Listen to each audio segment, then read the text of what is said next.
Hi friends, వీడియోని తప్పకుండా daily చూడాలి అంటే ఇప్పుడే మన ఛానల్ ని సబ్స్క్రైబ్ చేసుకోండి. ఇక శరణ్య రూమ్ లో కూర్చుని ఉంటుంది. ఇక అప్పుడే స్టైల్ గా కార్ కీస్ ని చేతి వేళ్లతో తిప్పుతూ దర్శన్ కూడా రూమ్ లోకి వస్తాడు. ఇక అప్పుడు శరణ్య ఏదో ఆలోచిస్తూ ఉంటుంటే, ఇలా ఆలోచిస్తూ కూర్చుని ఉంటే పనులు అవ్వవు మేడం గారు, ఆలోచించిన పనిని అమలులో పెట్టాలి అని అయితే అంటూ ఇక చేతిని అలా తిప్పుతూ ఉంటాడు. దాంతో చేతి వేలికి ఉన్న కార్ కీస్ అయితే వెళ్లి పైన ఉన్న ఫ్యాన్ కి చిక్కుకుంటాయి. ఇక అది చూసి శరణ్య, అదేంటండి అలా ఎలా ఫ్యాన్ పైన ఉండేలా విసిరారు అని అయితే అడుగుతూ ఉంటుంది. కనిపించావు గాని మంచి టైమింగ్ లోనే అడిగావు, నాకేం తెలుసు అలా ఎలా అంటే. సరే, ఆ కార్ కీస్ ని ఎలా తీద్దాం అని అయితే శరణ్య అడుగుతూ ఉంటుంది.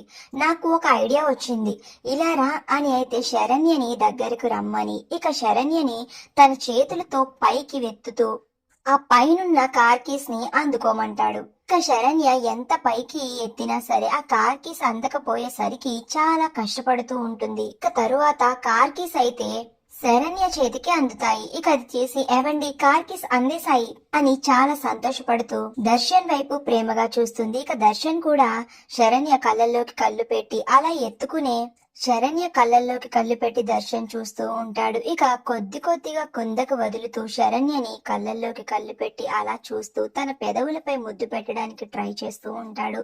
ఇక అప్పుడే శరణ్య మంగళసూత్రానికి దర్శన్ చైన్ కి అయితే లాక్ పడి ముడిపడినట్టుగా అయిపోతుంది. ఇక వాళ్ళిద్దరూ ఇంకా దగ్గర కంటా వెళ్లి ఆ చిక్కుని విడిపించుకుంటూ ఉంటారు. ఇక అప్పుడే అటుగా వెళ్తున్న సౌమ్య దర్శన్ శరణ్యని ఇద్దరిని చూసి చాలా కోపంగా తన రూమ్ లోకి అయితే వెళ్లిపోతుంది. ఇక సౌమ్య చాలా కోపంగా ఉంటే ఇక అప్పుడే అక్కడికి అనన్య వచ్చి ఇలా అంటూ ఉంటుంది, దర్శన్ నువ్వు చెప్పినట్టు వింటూ నీ వెనకాలే తిరగాలి అంటే నా దగ్గర ఒక ప్లాన్ ఉంది, అది కాని అమలు చేసావంటే ఇక దర్శన్ నీవాడు కంపల్సరీ అయిపోతాడు అని అయితే అంటుంది. అవునా, ఏంటి ఆ ప్లాన్ అని అయితే సౌమ్య అడుగుతూ ఉంటే ఇక అనన్య చెప్తూ ఉంటుంది. ఇక ఆ ప్లాన్ విని సౌమ్య చాలా సంతోషపడుతూ ఉంటుంది. మరి ఇప్పుడు అనన్య తన కుట్రతో దర్శన్ శరణ్యను విడదీసి సౌమ్యాని దర్శన్ ఎలా కలపబోతుంది అనేది నెక్స్ట్ వీడియోలో తెలుసుకుందాం. ఇంతకీ ఈ రోజు పెట్టిన ముగ్గు మీకు నచ్చిందా? ఈ ముగ్గు నచ్చితే తప్పకుండా లైక్ అండ్ సబ్స్క్రైబ్ చేసుకుని కామెంట్ చేసేయండి.